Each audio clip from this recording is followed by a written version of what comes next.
So, hello everyone.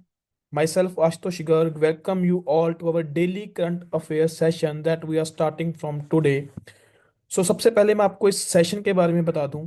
तो बहुत सारे स्टूडेंट्स की रिक्वेस्ट के बाद मैं ये सेशन स्टार्ट करने जा रहा हूं आपके साथ, जिसकी वीडियो मैं कोशिश करूंगा कि डेली आपको रात को 11 बजे तक अपलोड कर दूं यूट्यूब पे। तो इस करंट अफेयर के सेशन में हम क्या करने वाले हैं बच्चों, तो इसमें हम डेली बेसिस पे करंट अफेयर्स प्रैक्टिस किया करेंगे in the form of MCQs.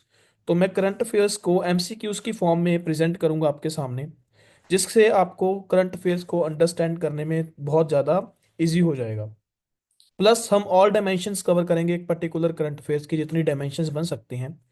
और मैं आपको अच्छे से ये विश्वास दिलाना चाहता हूँ कि ये सेशन जो है करंट अफेयर्स का, आपके सभी एग्जाम, सभी कॉम्पिटिटिव एग्जाम्स, चाहे आप यूपीएससी की प्रिपरेशन कर रहे हो, चाहे एसएससी की प्रिपरेशन कर रहे हो, चाहे आप रेलवेज की प्रिपरेशन कर रहे हो, या आपका टारगेट बैंकिंग एग्जाम्स है, any other state competitive exams है, तो उस सब में आपको इस सेशन का फायदा जरूर देखने को मिलेगा।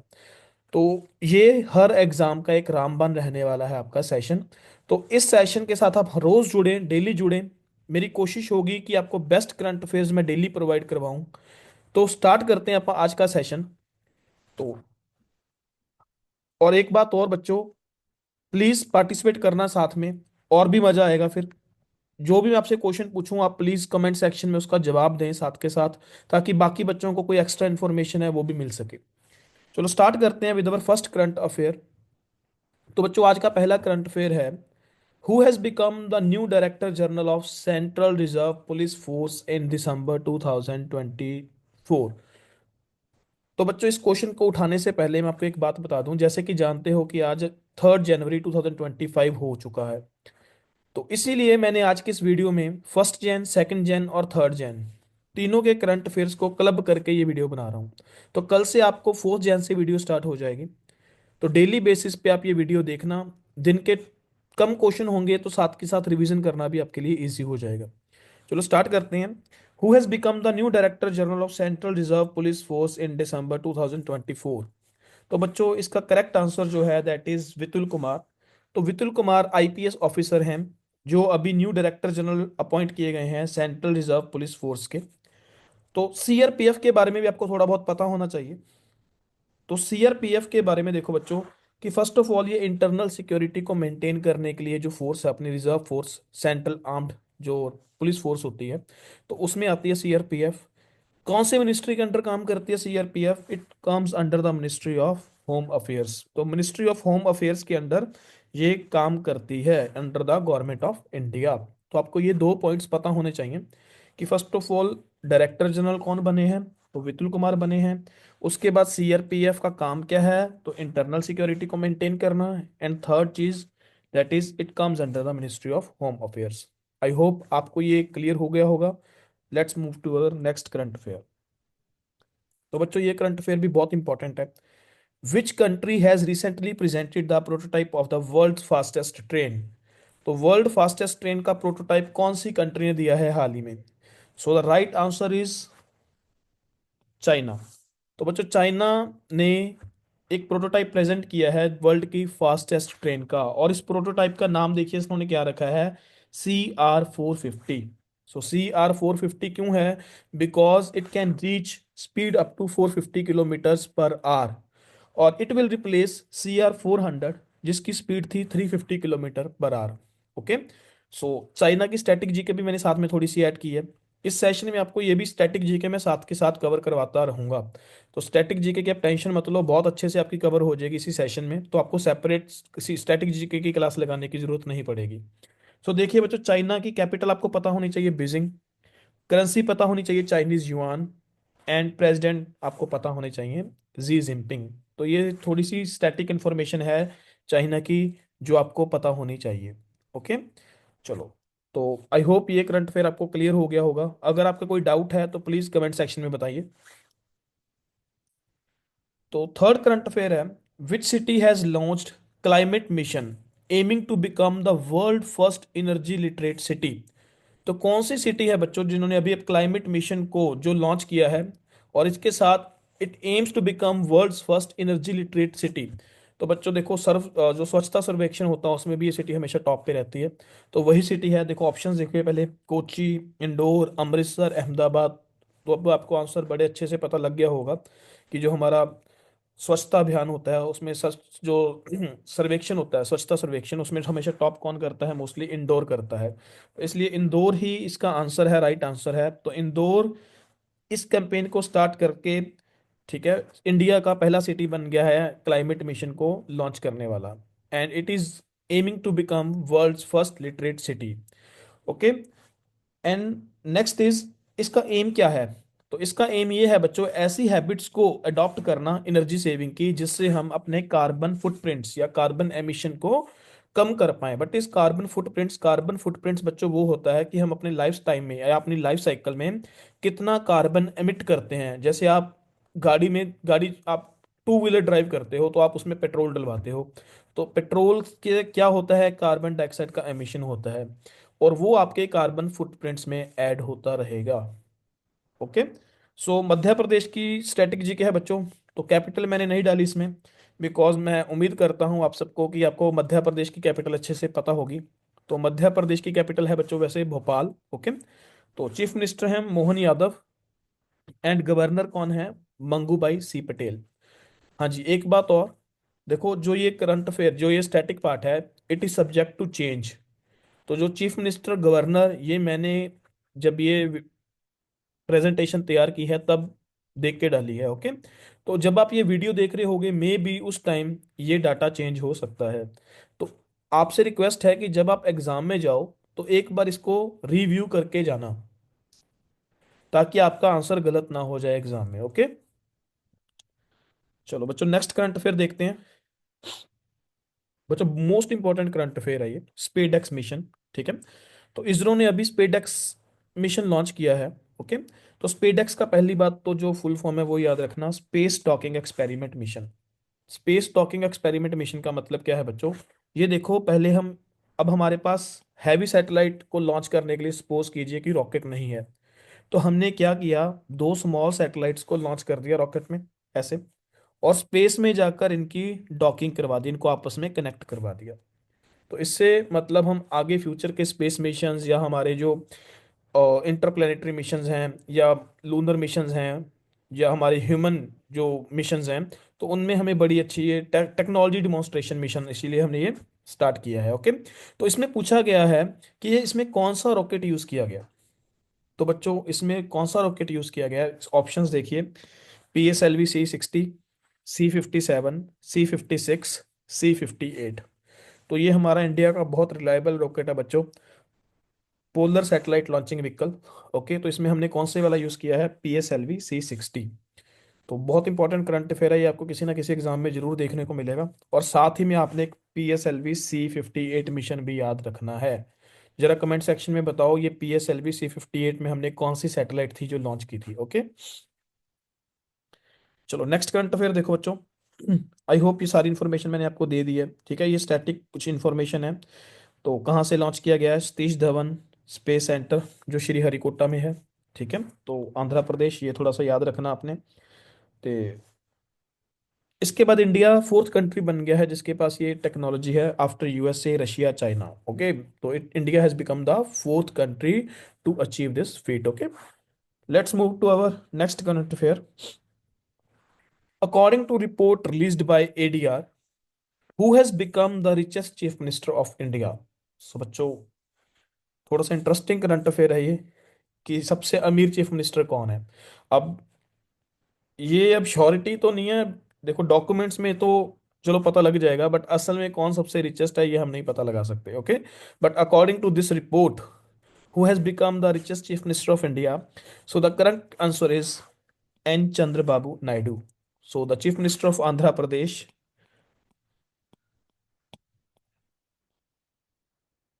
चंद्रबाबू नायडू। तो इस रिपोर्ट के according he is the richest chief minister of India right now. And according to this report, West Bengal chief minister is the poorest chief minister of India. Okay. So एक कमेंट सेक्शन में मेरे को answer बताओ बच्चों जल्दी जल्दी, कि आंध्र प्रदेश के गवर्नर कौन है और आंध्र प्रदेश की कैपिटल क्या है। ओके। तो ये आपका फटाफट मेरे को आंसर दो करंट अफेयर में। ओके। तो ये देखिए, top three richest chairman chief minister कौन है? चंद्रबाबू नायडू हैं, पेमा खांडू अरुणाचल प्रदेश के, एंड देन सिद्धरमैया कर्नाटका के, और पुअरेस्ट सीएम हैं वेस्ट बंगाल के। तो ये आपने डाटा नहीं याद रखना कितने एसेट्स हैं इनके पास, कितने करोड़ के, बस आपने थोड़ा सा इसको चीफ मिनिस्टर्स के नाम याद रखने हैं, ओके। और फर्स्ट एंड लास्ट ही इंपॉर्टेंट है, सेकंड थर्ड आप चाहे ना भी याद रखो चलेगा। Let's move to next current affair. तो अगला करंट अफेयर देखो बच्चों,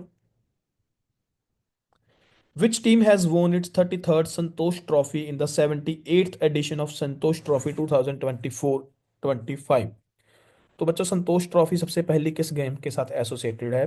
तो सबसे पहले ये बता दूं मैं, ये फुटबॉल के साथ एसोसिएटेड है संतोष ट्रॉफी। और इसमें 33rd संतोष ट्रॉफी का जो टाइटल है, ठीक है, 33rd संतोष ट्रॉफी है सच उस टीम की। तो ये कौन सी टीम जीती है 33rd टाइम? तो ये बच्चों वेस्ट बंगाल है, ओके। तो वेस्ट बंगाल जो है इसने अपनी 33rd ट्रॉफी है इनकी, संतोष ट्रॉफी जो इस बार जीती है। तो वेस्ट बंगाल सबसे सक्सेसफुल टीम बन गई है हिस्ट्री में संतोष ट्रॉफी के। इन्होंने किसको हराया ये भी याद रखना है फाइनल में, तो केरला को हराया इन्होंने। ये इनका 33rd टाइटल है संतोष ट्रॉफी का, ओके। तो ये बहुत इंपॉर्टेंट है। जो फाइनल हुआ है वो कहाँ पे हुआ है?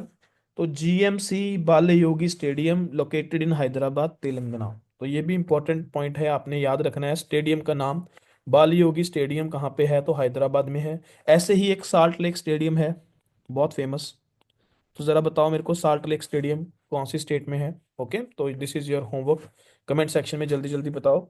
तब तक अपन नेक्स्ट करंट अफेयर देखते हैं। By what name Syed Kirmani launched his autobiography? तो सैयद किरमानी अपने एक्स क्रिकेटर हैं जो विकेट कीपर थे, तो इन्होंने अपनी एक ऑटोबायोग्राफी लॉन्च की है। तो उसका नाम पूछा है क्या है?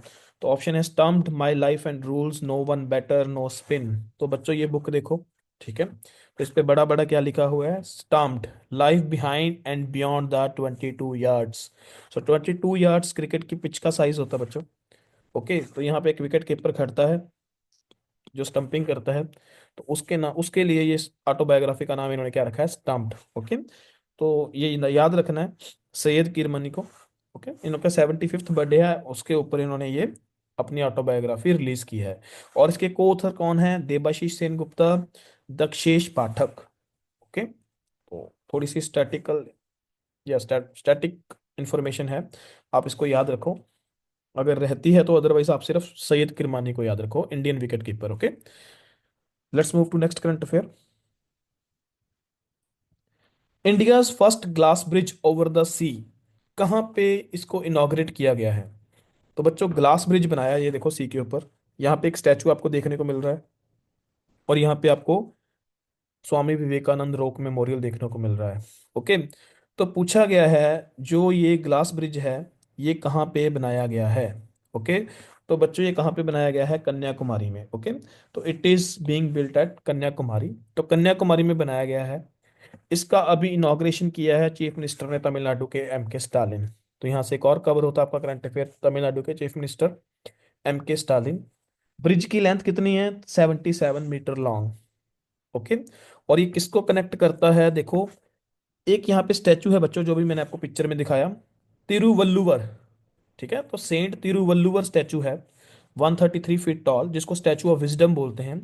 उसको विवेकानंद रॉक मेमोरियल के साथ ये कनेक्ट करता है, ओके। तो स्वामी विवेकानंद को तो आप अच्छे से जानते होंगे, Ramakrishna Mission, okay. And saint Thiruvalluvar, okay, जिनको वल्लुवर भी बोलते हैं, कहते हैं ये माइलापुर में रहते थे जो अभी चेन्नई में है।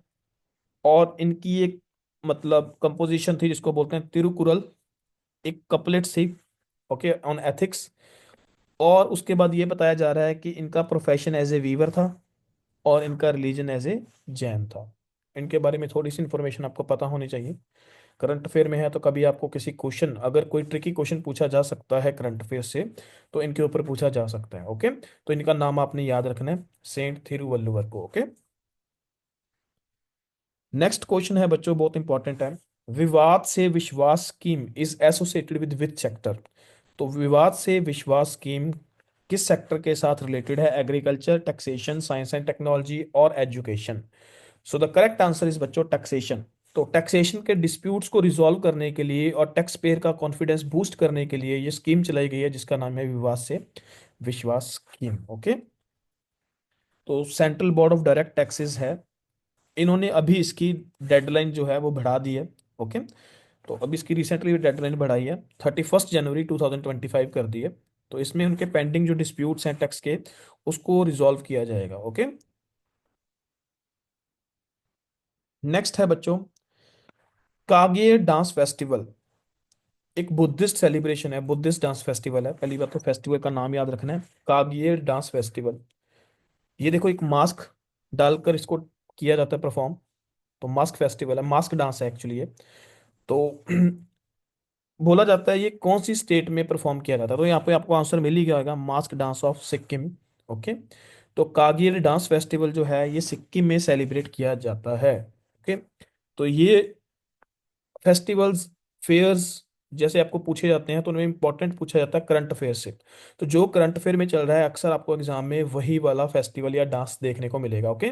तो ये आपने याद रखना है, Kargil dance festival first of all, कि ये फेस्टिवल ये बुद्धिस्ट फेस्टिवल है, सिक्किम में सेलिब्रेट किया जाता है। और एक मास्क डांस फेस्टिवल है, एक मतलब मास्क डांस है ये। ओके, इसकी थीम मास्क है, तो ये भी आपने याद रखना है। तो तिब्बतन कैलेंडर के according 28th and 29th day of the 10th month को सेलिब्रेट किया जाता है, और इंग्लिश कैलेंडर के अकॉर्डिंग ये दिसंबर में सेलिब्रेट किया जाता है। ओके। तो अभी ये जो सेलिब्रेट कहाँ पे किया गया है ये भी याद रखना है, सुकला खांग पैलेस है सिक्किम में, सुकला खांग पैलेस इन सिक्किम। ओके, तो यहाँ पे ये सेलिब्रेट किया गया। चलो, सिक्किम की कैपिटल बताओ बच्चों क्या है, फटाफट कमेंट सेक्शन में। और सिक्किम को इंडिया में कौन सी अमेंडमेंट के थ्रू हमने इंडिया में एडमिट किया था सिक्किम को। ओके। तो इंडियन यूनियन में सिक्किम कौन सी कॉन्स्टिट्यूशनल अमेंडमेंट के थ्रू एडमिट किया गया था, तो ये भी जल्दी जल्दी मेरे को कमेंट सेक्शन में बताओ। नेक्स्ट है बच्चों, the medium J35 and heavy J20 recently news, ये है क्या? तो देखो बच्चों, इसका आंसर तो आपको ये फोटो देख के पता लग गया होगा, तो इसलिए मेरे को इसमें ज़्यादा आपको बताने की जरूरत नहीं है कि ये एयरक्राफ्ट हैं। बताने वाली बात ये है कि ये कौन सी कंट्री के हैं, तो ये बच्चों चाइना के हैं। स्टेल्थ एयरक्राफ्ट है बोला जाता है। स्टेल्थ मतलब जिसको रडार अच्छे से पकड़ नहीं सकती, ठीक है, स्टेल्थ टेक्नोलॉजी के साथ। और ये बोला जाता है कि 5th जनरेशन एयरक्राफ्ट है। चाइना सेकंड कंट्री बना है आफ्टर यूएसए जिसके पास दो दो 5th जनरेशन स्टेल्थ एयरक्राफ्ट हैं। ओके। इंडिया के पास हमारे राफेल है, जो हमने डसो एविएशन से लिया है फ्रांस से। It is 4.5 generation aircraft, Rafale जो है। और ये J35 J20 जो है ये 5th जनरेशन स्टेल्थ एयरक्राफ्ट हैं जो चाइना के पास है। ओके, अभी बात चल रही थी कि चाइना अभी इनको पाकिस्तान को भी देने वाला है, तो इंडिया के लिए ये थोड़ा सा एक टेंशन वाला विषय बन जाता है। तो इंडिया भी अपना एक 5th जनरेशन एयरक्राफ्ट तैयार कर रहा है, AMC। ओके। तो टेंशन लेने वाली बात नहीं है, इंडिया के पास भी बहुत कुछ है। ओके। तो ये बनाए किसने है, चेंगदू एयरक्राफ्ट और शेनयांग एयरक्राफ्ट कॉर्पोरेशन। ओके, तो इसके बारे में इतना याद रख लेना। नेक्स्ट क्वेश्चन है बच्चों, ये बड़ी इंपॉर्टेंट टेक्नोलॉजी, जैसे जिसको इंजेक्शन से बड़ा डर लगता है, जैसे मेरे जैसे बंदे को इंजेक्शन से बहुत डर लगता है, तो उसके लिए एक इंस्टीट्यूट ने अभी पेनलेस इंजेक्शन बनाए हैं। तो एक शॉक बेस टेक्नोलॉजी है ये। तो क्या शॉक देकर आपको मतलब ये आपके अंदर मेडिसिन को इंजेक्ट कर दिया जाएगा। तो बोला जा रहा है कि ये जो टेक्नोलॉजी है ये कौन से इंस्टीट्यूट ने एस्टेब्लिश की है। तो बच्चों इसका राइट आंसर क्या है, IIT बॉम्बे। तो IIT बॉम्बे ने ये shock wave based needle free syringe बनाई है, जिससे पेनलेस ड्रग डिलीवरी हो जाएगी, आपकी स्किन भी नहीं डैमेज होगी और आपको इन्फेक्शन का रिस्क भी नहीं होगा। ओके। नेक्स्ट क्वेश्चन देखिए बच्चों क्या है, 15th national title in motorcycle drag racing in December 2024, ये किन्होंने जीता है? ओके। तो बच्चों ये 15th टाइटल किन्होंने जीता है, ऑप्शंस देखिए, हेमंत मुडप्पा, नरेश यादव, शिवम ठाकरे, राहुल नेगी। तो बच्चों इसका राइट आंसर है हेमंत मुडप्पा। तो हेमंत मुडप्पा जी ने ये अपना टाइटल जीता है, ठीक है, हिस्ट्री क्रिएट की है 15th नेशनल टाइटल जीतकर। और ये कंपटीशन कहाँ पे हेल्ड हुआ है, मद्रास इंटरनेशनल सर्किट में। ओके, तमिलनाडु। नेक्स्ट क्वेश्चन देखो बच्चों, इन 2024 Indian global rank in terms of forex reserves, foreign exchange reserves. तो बच्चों इंडिया हमेशा अपने पास बहुत सारा कोटा रखता है फॉरेन एक्सचेंज रिजर्व्स। एक टाइम होता था हमारा 1991 1992 में, जब हमारे पास 2 हफ्ते का फॉरेक्स रह गया था ट्रेड करने के लिए। ओके, थैंक्स टू लेट और honourable, our honourable prime minister, ex prime minister, okay, mister Manmohan Singh, जिन्होंने इंडिया को उस क्राइसिस से बाहर निकाला था। तो आज भी हम उनको इसीलिए याद रखते हैं। और देखिए आज भारत इतना मजबूत देश है कि हमारे पास फॉरेक्स जो रिजर्व्स हैं वो भर भर के पड़े हैं। इवन 700 बिलियन के हमारे पास फॉरेक्स रिजर्व्स हैं इस टाइम, ओके। तो इसके साथ इंडिया की वर्ल्ड में फोर्थ रैंक है बच्चों, फॉरेक्स रिजर्व्स में, ओके। तो इंडिया की फोर्थ रैंक है after China, Japan and Switzerland. तो 700 बिलियन भी क्रॉस कर गए हैं हमारे फॉरेक्स रिजर्व्स। और ये फॉरेक्स रिजर्व होते क्या हैं? These are the assets held by the central bank, that is Reserve Bank of India, in foreign currencies, okay। इसमें फॉरेन करेंसीज हो सकती हैं, कोई बॉन्ड्स हो सकते हैं, ट्रेजरी बिल्स हो सकते हैं, या गवर्नमेंट की सिक्योरिटीज हो सकती हैं, ओके। तो आरबीआई इसका कस्टोडियन है, ये भी आपने याद रखना है। तो हमारे जो इंडिया के फॉरेन एक्सचेंज रिजर्व्स हैं, हम इसको किस किस फॉर्म में रख सकते हैं?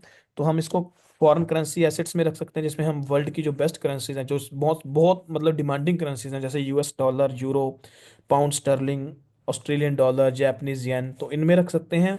गोल्ड की फॉर्म में रख सकते हैं, SDR, special drawing rights, okay. This is the currency reserve with the international monetary fund, तो इसकी फॉर्म में रखे जाते हैं, या रिजर्व ट्रांच के फॉर्म में रखे जाते हैं, ठीक है। तो this is a reserve capital with the IMF, okay. तो reserve currency and reserve capital, तो ये आपने डिफरेंस याद रखना है आरटीपी और एसडीआर में।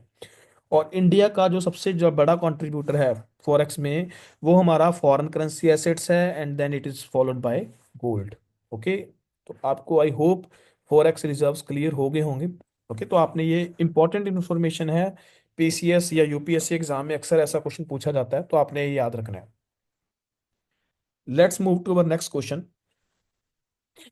Which state or UT had the highest percentage of women electors in 2024 Lok Sabha elections? Options are New Delhi, Manipur, Puducherry और मिजोरम। तो बच्चों वुमेन इलेक्टर्स सबसे ज्यादा कौन सी यूटी और स्टेट में देखी गई है 2024 के जनरल इलेक्शंस में, ओके। तो बच्चों इसका राइट आंसर है पुडुचेरी। तो पुडुचेरी में बच्चों आपको सबसे ज्यादा फीमेल इलेक्टर्स देखने को मिले इस बार, जहां पे परसेंटेज है 53.03%, okay. And it is followed by Kerala where the percentage is 51.56%, okay.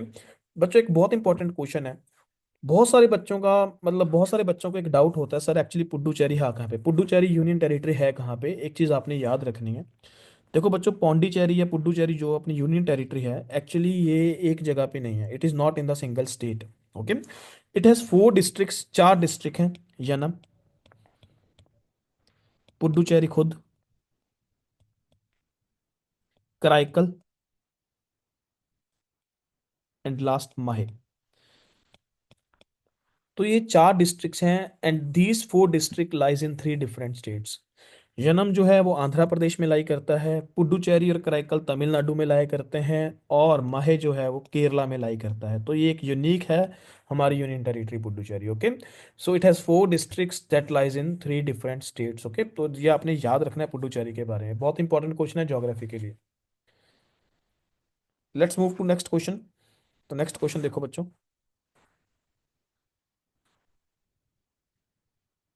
Who won the senior national men's handball championship in December 2024? तो बच्चों हैंडबॉल की जो चैंपियनशिप है, senior national men's handball championship, ये कौन सी स्टेट ने जीता है इसको, ओके। तो बच्चों इसका राइट आंसर इज केरला। तो केरला ने किसको हराया है? चंडीगढ़ को हराया है फाइनल में, ओके। तो बहुत इंपॉर्टेंट है, ये भी करंट अफेयर आपको याद रखना है। तो जो फाइनल हुआ था ये कहाँ पे हुआ है बच्चों? ये स्टेडियम का आपने नाम याद रखना है, चंगा नासरी स्टेडियम, ओके। चंगा नासरी स्टेडियम में ये फाइनल खेला गया है, okay. That lies in Kerala. तो ये स्टेडियम है, थोड़ा सा करंट अफेयर में है, तो ये आपने याद रखना है, ओके।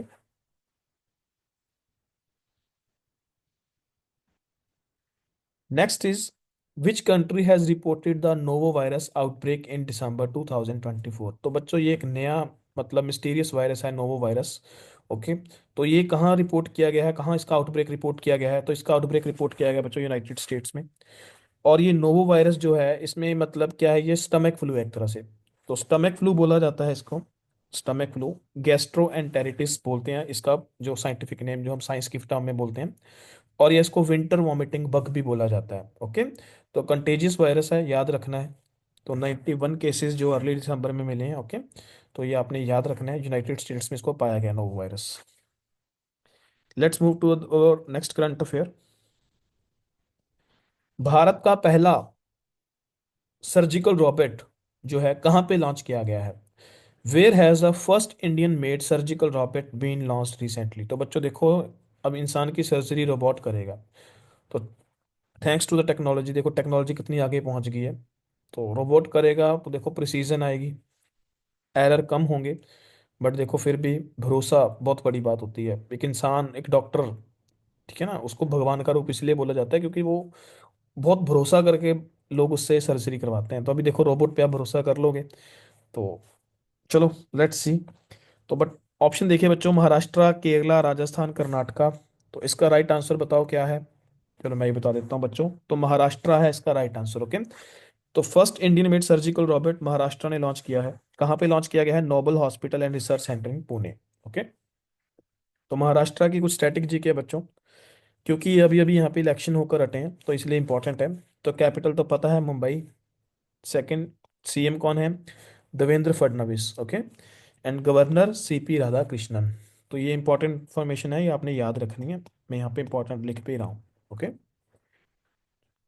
नेक्स्ट करंट अफेयर देखो। Where will the waves 2025 summit take place from February 5th to 9th 2025 in India? तो बच्चों ये इंटरनेशनल एक समिट है, वेव, जिसकी फुल फॉर्म देखिए क्या है, world audio visual and entertainment summit. तो बच्चों ये कहाँ पे होने जा रहा है? तो ये होने जा रहा है, या देखो यहाँ पे आंसर लिखा हुआ है, भारत मंडपम न्यू दिल्ली। तो भारत मंडपम जो हमने बनाया है न्यू दिल्ली में, तो वहाँ पे ये समिट होने वाला है। बच्चों भारत मंडपम में ना एक बहुत अच्छा मतलब स्कल्पचर है। तो नटराज का स्कल्पचर बना हुआ है। ओके।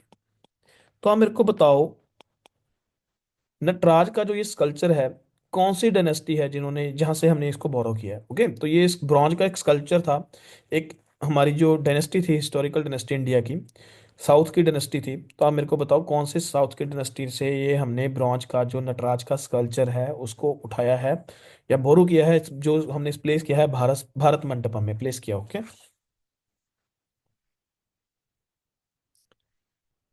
देखो बच्चों, ये आपने सभी ने इंसिडेंट सुना होगा, बड़ा दुखद इंसिडेंट था। ये 176 लोगों की जान चली गई, इससे भी ज्यादा होंगे। ओके। तो in which country 176 people have died due to plane crash in December 2024? अभी अभी एक प्लेन क्रैश हुआ था, बिकॉज एक प्लेन जो था ये जेजू एयरलाइंस थी कुछ, तो इनका प्लेन रनवे से जो है वो उतर गया था और क्रैश हो गया था वॉल के साथ। आई थिंक सिर्फ दो सर्वाइवर्स थे इसमें। देखो कितने लकी होंगे वो लोग, सिर्फ दो इंसान बचे थे इसमें। ओके। तो ये जो इंसिडेंट हुआ था, इतना भयानक इंसिडेंट, ये कौन सी कंट्री में हुआ था? तो बच्चों ये हुआ था साउथ कोरिया में। तो अभी रिसेंटली हुआ है ये साउथ कोरिया में। ठीक है। तो जेजू एयरलाइंस का ये प्लेन था, जेजू एयर्स। ओके। तो ये स्लिप कर गया था रनवे से, जिसके बाद ये क्लैश हो गया था, क्रैश हो गया था। तो ओनली 2 पीपल सर्वाइव्ड। ओके। तो 29 दिसंबर का ये इंसिडेंट है। साउथ कोरिया की स्ट्रेटेजी के देख लो बच्चों। साउथ कोरिया की कैपिटल है सियोल। ओके। करेंसी है साउथ कोरियन वॉन। प्रेसिडेंट हैं यून सुकियोल। प्राइम मिनिस्टर हैं हान डुक सू। ओके। एक बात बताओ, नॉर्थ कोरिया और साउथ कोरिया को कौन सी लाइन डिवाइड करती है? ठीक है, जल्दी जल्दी मेरे को कमेंट सेक्शन में इसका आंसर बताओ। एक पैरेलल है, कौन सा पैरेलल है जो इनको डिवाइड करता है? नेक्स्ट क्वेश्चन देखो बच्चों। मुख्यमंत्री माझी लाडली बहन योजना, तो हाल ही में खबरों में थी ये योजना। तो ये कौन सी स्टेट के साथ एसोसिएटेड है this scheme? So this scheme, मुख्यमंत्री माझी लड़की बहन योजना, अभी इलेक्शन हुए थे तो इस टाइम ये स्कीम को अनाउंस किया गया था। तो कौन सी स्टेट में इलेक्शन हुए हैं बच्चों? महाराष्ट्र में। तो महाराष्ट्र की ये स्कीम है। अब इस स्कीम में देखिए क्या कुछ है। तो ये स्कीम महाराष्ट्र में लॉन्च की थी, जिसमें फ्री एजुकेशन फॉर गर्ल्स और support for under employed unemployed को ये बोला गया था। ओके। तो एलिजिबल वुमेन थी 21 से 60 वर्ष की आयु वाली, जिनको हर महीने 1500 रुपया उनके खातों में भेजा जाना था। ठीक है। तो इसका ऑब्जेक्टिव क्या है? Financial independence, self reliance. Okay. तो बजट कितना रखा गया था? 46,000 करोड़। ओके। तो याद रखनी, ये स्कीम बहुत इंपॉर्टेंट है, पेपर में आ सकती है, ये काफी बार न्यूज़पेपर में चल रही है, मुख्यमंत्री माझी लड़की बहन योजना। ओके। तो ये स्कीम जो है न्यूज़पेपर में, मैंने 2 4 दिन से इसको फॉलो कर रहा हूँ, तो ये क्वेश्चन आपको किसी ना किसी पेपर में जरूर देखने को मिलेगा। नेक्स्ट करंट अफेयर बच्चों बहुत इंपॉर्टेंट है, ये मैंने क्यों डाला है ये भी बताता हूँ। तो blue blue baby syndrome blue baby syndrome एक डिजीज है। ओके, या ब्लू बेबी सिंड्रोम ही है, डिजीज छोड़ो। तो ब्लू बेबी सिंड्रोम है जो, ये कहते हैं वाटर कंटेमिनेशन के साथ होता है। वाटर कंटेमिनेट हो जाता है किसी, मतलब मेटल के साथ, ठीक है, या किसी एलिमेंट के साथ। तो वो किसके कंटेमिनेशन के कारण ये ब्लू बेबी सिंड्रोम होता है? तो बच्चों ऑप्शंस हैं नाइट्रेट्स, मरकरी, जिंक या आर्सेनिक। तो बच्चों द आंसर इज नाइट्रेट्स। तो जब आपके वाटर में नाइट्रेट्स होते हैं तो वो नाइट्राइट्स में कन्वर्ट हो जाते हैं ह्यूमन बॉडी के अंदर, नाइट्राइट्स। और जब ये नाइट्राइट हमारे हीमोग्लोबिन ब्लड के साथ, जो हीमोग्लोबिन का काम क्या होता है, ऑक्सीजन को कैरी करना, तो हीमोग्लोबिन के साथ जब ये नाइट्राइट्स कंबाइन होते हैं तो ये मिथैलोग्लोबिन बना देते हैं। और जिसके साथ उसकी हमारे जो ब्लड की ऑक्सीजन कैरिंग कैपेसिटी है वो खत्म हो जाती है, डिक्रीज हो जाती है। तो हमें नौशिया ये सब होने लग जाता है। ठीक है, ब्लू बेबी सिंड्रोम है, ये बहुत इंपॉर्टेंट है। ठीक है, तो याद रखना है ये किसकी वजह से होता है, contamination of water with nitrates. अब ये देखिए क्यों डाला है क्वेश्चन, क्योंकि अभी न्यूज़ में एक रिपोर्ट आई थी, हिंदू में, द हिंदू में, कि excessive nitrates found in ground water in 440 district. तो देश के 440 डिस्ट्रिक्ट्स में ये पता लगा है कि हमारे एक्सेसिव नाइट्रेट्स मिल रहे हैं। तो रिपोर्ट ने बताया है कि 56%, 56% of India's district face the problem largely due to subsidised synthetic nitrogen based fertilisers. तो जैसे हम यूरिया डालते हैं एग्रीकल्चर में, फसलों में, ओके, फर्टिलाइजर, तो उससे क्या होता है, जब वो फर्टिलाइजर सॉइल में जाता है, सॉइल के बाद वाटर के साथ वो नीचे पीप करता है ना, तो सीपेज होती है जब उसकी, तो पानी के साथ वो मिक्स हो जाता है। और इसकी वजह से नाइट्रेट कंटेंट जो पानी में बढ़ जाता है। और इसमें लेवल जो है 45 mg/लीटर जितना आपको देखने को मिल रहा है। अगर इतना ज़्यादा देखो, अगर इसका लेवल हो रहा है तो वाटर को नाइट्रेट्स के साथ कंटेमिनेटेड बोला जाता है। ओके, और इसकी वजह से क्या होता है, मैंने आपको बताया, ये नाइट्राइट्स में कन्वर्ट हो जाते हैं, जिसके साथ मिथैलोग्लोबिन बन जाता है, मिथेमोग्लोबिन बोल देते हैं, सॉरी, मिथेमोग्लोबिन बन जाता है। और जिसके साथ जिसकी वजह से ऑक्सीजन बाइंडिंग कैपेसिटी इसकी कम हो जाती है। ओके, तो ये करंट अफेयर भी बच्चों बहुत इंपॉर्टेंट है, ये आज के न्यूज़पेपर में है, 3 जैन के। तो जीईएसी के साथ रिलेटेड एक न्यूज़ आई हुई है, मैं आपको न्यूज़ भी बताता हूँ क्या थी। तो GEAC was established under which Indian law? तो जीईएसी है क्या? Genetic engineering appraisal committee. तो बच्चों जो जीएम क्रॉप्स हैं, अपने जेनेटिकली मॉडिफाइड ऑर्गेनिजम्स, उनको, उनकी क्रॉप्स को अप्रूवल देना, उनको मॉनिटर करना, चेक रखना, सारा ये काम कौन करती है? जेनेटिक इंजीनियरिंग अप्रेजल कमेटी करती है। तो ये कमेटी जो थी, जो किस एक्ट के अंडर बनाई गई थी? तो बच्चों ये बनाई गई थी इन्वायरमेंटल प्रोटेक्शन एक्ट 1986 के अंडर। ओके, तो ये बहुत इंपॉर्टेंट है। तो ये न्यूज़ में क्यों है? पहली बात तो ये, आज द हिंदू में न्यूज़ है that the Union Ministry of Environment, Forest and Climate Change has amended the rules regarding the selection of experts to the Genetical Engineering Appraisal Committee.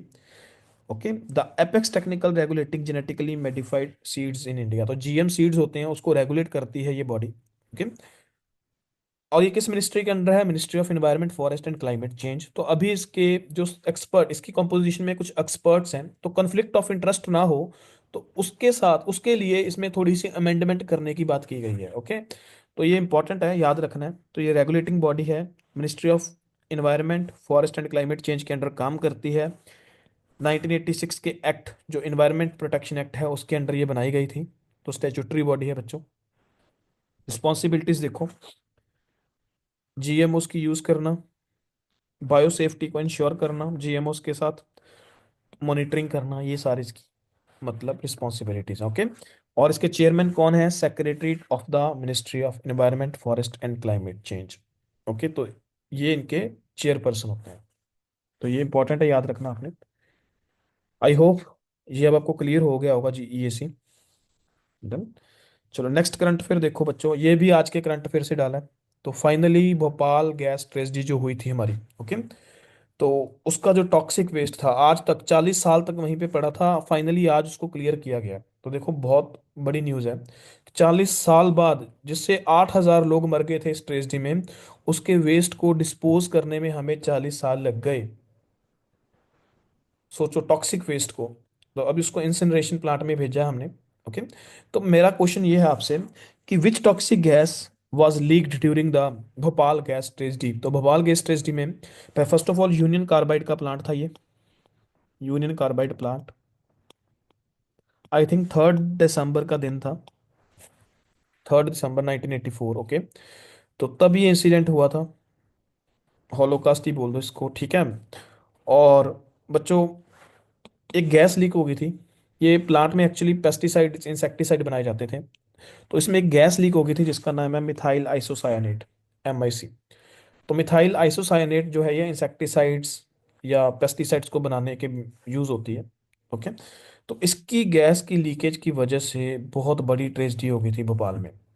तो लोगों को वॉमिटिंग, नोशिया, ये सब शुरू हो गया था उस टाइम। ब्रीदिंग प्रॉब्लम्स आ गई थी।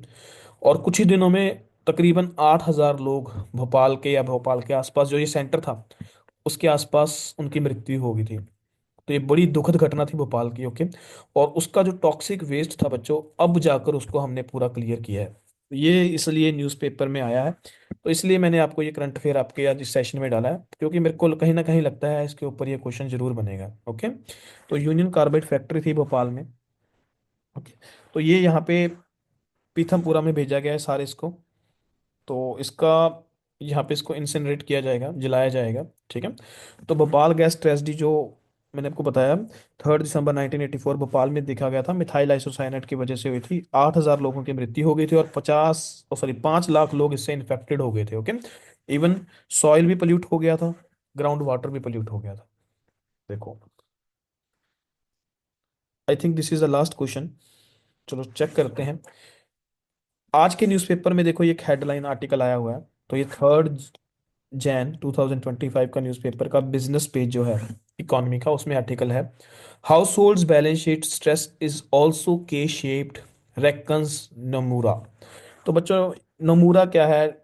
मतलब नमूरा एक एजेंसी है जिसने ये रिपोर्ट तैयार की है, जिसने ये रिपोर्ट दी है विद RBI, तो रिजर्व बैंक ऑफ इंडिया की जो हमारी फाइनेंशियल स्टेबिलिटी रिपोर्ट आती है। ओके, तो उसके साथ ये नमूरा ने मिलकर ये रिपोर्ट दी है कि जो हाउस होल्ड बैलेंस शीट है हमारी, दैट इज अंडर स्ट्रेस। और उसका स्ट्रेस जो है के शेप्ड है।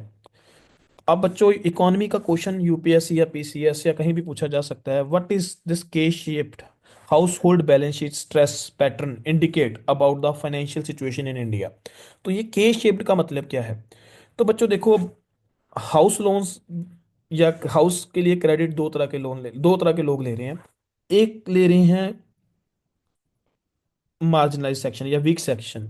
ओके, जो मतलब कंजम्पशन नीड्स के लिए, जिसको घर चाहिए उसके लिए वो लोन ले रहा है, वो अनसिक्योर्ड लोन ले रहा है। अनसिक्योर्ड लोन का मतलब ये है जिसके लिए वो कोई कलेक्टरल नहीं दे रहा। ओके, दूसरी तरफ लोन कौन ले रहे हैं? एक अमीर लोग ले रहे हैं हाउस लोन, जिसकी वजह से वो हाउस को एज ए कंजम्पशन एसेट की तरह नहीं, मतलब आपको उसको कॉर्पोरेट एसेट की तरह देख रहे हैं, जिसको वो रियल इस्टेट ऐसे समझो कि वो हाउस खरीदेंगे क्रेडिट के साथ, अब उसको बेच के, क्योंकि मार्केट में रियल इस्टेट बहुत बूम कर रहा है, तो उसको बेच के पैसा कमाएंगे। तो देखो, एक बंदा नीड के लिए क्रेडिट उठा रहा है और वो देखो उसका रिटर्न इंटरेस्ट भर रहा है, पे कर रहा है, तो उसकी जो बैलेंस शीट है बड़ी पुअर चल रही है। ओके, और दूसरा तरफ वही क्रेडिट से एक अमीर बंदा पैसे कमा रहा है। तो देखो, ये डाइवर्जन ट्रेंड हो गया, के शेप, डाइवर्ट हो गए। तो इसको बोला जाता है के shape house hold balance sheet stress. Okay, तो ये क्या है? It is the divergence between between सब प्राइम बोरोवर, सब प्राइम मतलब जो वीक हैं, वीक बोरोवर्स जो कंजम्पशन के लिए ये डेप्ट ले रहे हैं, ये कर्जा उठा रहे हैं, और दूसरी तरफ है हेल्दियर हाउस होल्ड्स, वेल्दियर या हेल्दियर या वेल्दियर, जिनके पास बहुत पैसा है, जो इसको एज ए बिजनेस नीड्स के लिए ये क्रेडिट उठाते हैं। ओके, तो ये बच्चों एक इनइक्वालिटी को दर्शाता है हमारे समाज में, ठीक है, कि पैसे की जरूरत एक गरीब इंसान को किस लिए है, जो मतलब इसको एज ए कंजम्पशन, इसको घर चाहिए बस, उसके लिए वो लोन ले रहा है बैंक से, और दूसरी तरफ वही एक पर्सन लोन ले रहा है किस लिए? अपने आप पैसा और कमाने के लिए। ओके, तो दिस इज के shape house hold balance sheet stress. I hope अब आपको ये क्लियर हो गया होगा कि के शेप क्या है। तो K shape indicates a divergence in financial stress level among households. Okay, so subprime borrowers are the low income और financially weaker households that are primarily taking on unsecured loans for consumption purposes, okay, which leads to raising stress levels. And on the other hand, wealthier households are leveraging credit to buy assets that give some returns. Okay, asset का मतलब है जिससे आपको कभी return मिलेगी, you will earn profit. Okay, benefiting from rising asset values, as their asset value rises they will be benefited and economic opportunities will be gained. So this diversion reflects inequality in how households manage or experience financial stress. That is why it is K-shaped. I hope this is clear. तो ये आज के questions थे आपके बच्चों 3 जून तक। तो कल हम कंटिन्यू करेंगे इसी सेशन को, जब मैं आपके साथ 4 जनवरी के करंट अफेयर्स लेकर आऊँगा। मेरे को उम्मीद है कि आप कल भी इस सेशन में जुड़ोगे और इसको आगे शेयर करो बच्चों, अगर आपको अच्छा लगा ये सेशन, क्योंकि मैंने बहुत मेहनत की है इसके लिए, ये बनाने के लिए। अगर आपको अच्छा लग रहा है ये सेशन तो प्लीज़ इसको ज़्यादा से ज़्यादा शेयर करो। जितने एस्पिरेंट्स हैं, जितने आपके फ्रेंड्स हैं जो तैयारी कर रहे हैं किसी ना किसी एग्ज़ाम की, सबके साथ शेयर करो। मैं आपको ये गारंटी देता हूँ बच्चों, आपको बहुत सारे क्वेश्चंस आपको इसी सेशंस में से देखने को मिलेंगे आपके एग्जाम्स में। तो आप कोई भी कॉम्पिटिटिव एग्जाम की तैयारी कर रहे हो, आपको बहुत सारे क्वेश्चंस हैं जो इस सेशन में या इस इन्हीं क्वेश्चंस में से आपको आपके एग्जाम में डायरेक्टली देखने को मिलेंगे। पक्का डायरेक्टली और इनडायरेक्टली जरूर देखने को मिलेंगे, और डायरेक्टली भी बहुत क्वेश्चंस देखने को मिलेंगे। तो इस सेशन में आप रोज जुड़ें, डेली इसको देखें, कभी मिस मत करें, ताकि आपकी रिवीजन साथ के साथ होती रहे। तो आपको देखना करंट अफेयर्स करने में बड़ी आसानी होगी। बच्चे बहुत डरते हैं करंट अफेयर से, बट मैं आपको यकीन दिलवाता हूँ बच्चों कि आप डेली बेसिस पे करंट अफेयर करो, साथ साथ रिवीजन करो। हमने इसका पैटर्न क्या बनाया कि फर्स्ट ऑफ ऑल मंडे से लेके सैटरडे तक हम डेली बेसिस पे ये करेंगे। ओके, संडे को मैं कोशिश करूंगा कि पूरे वीकली एक बार आपको रिवाइज करवा दूं करंट अफेयर्स, और जो कोई करंट अफेयर्स एक्स्ट्रा है या कोई एक्स्ट्रा सेशन है किसी पर्टिकुलर करंट अफेयर पे, तो एक एक्स्ट्रा सेक्शन जो है रखने की बात करूंगा संडे को। और देन हम मंथली एक रिवीजन किया करेंगे, तो इससे आपकी 3 तरह की रिवीजन हो जाएगी: daily revision, weekly revision and then monthly revision. तो जिसकी वजह वजह से आपका एग्जाम भी अच्छा जाएगा, आपके करंट अफेयर से आपको वो डर भी नहीं लगेगा। तो बट प्लीज़ इस क्लास को ज़्यादा से ज़्यादा शेयर करो। ओके, चैनल को सब्सक्राइब करो, नोटिफिकेशन ऑन करो, ताकि जब भी ये क्लास अपलोड हो तो आपको पता लग जाए साथ के साथ। बच्चों ये आपके लिए आज क्वेश्चन ऑफ द डे है। 2 क्वेश्चन रखे हैं मैंने आपको क्वेश्चन ऑफ द डे में। तो आईएनएस वागशीर अभी रिसेंटली न्यूज में है। तो what is this INS Vagsheer, तो आपने मेरे को ये बताना है फर्स्ट, कमेंट कीजिए। ओके, एंड सेकंड क्वेश्चन है बच्चों, सिमिलीपल टाइगर रिजर्व, ये भी अभी न्यूज में चल रहा है, सिमिलीपल टाइगर रिजर्व। ओके, तो ये कौन सी स्टेट में है सिमिलीपल टाइगर रिजर्व? तो ये 2 क्वेश्चन है बच्चों आपके लिए, INS Vagsheer and then Similipal tiger reserve. तो इसका करेक्ट आंसर आप मेरे को कमेंट सेक्शन में बताओ। तो कल हम इन क्वेश्चंस पे बात करेंगे, डिस्कस करेंगे इनको अच्छे से। ओके, देन हम आगे मूव ऑन करेंगे। तो मैं डेली आपके लिए ऐसे क्वेश्चन लेके आऊंगा। आई होप ये सेशन आपको अच्छा लगा भी होगा। Okay, and thanks for watching, see you in the next class. Okay, bye, have a good night.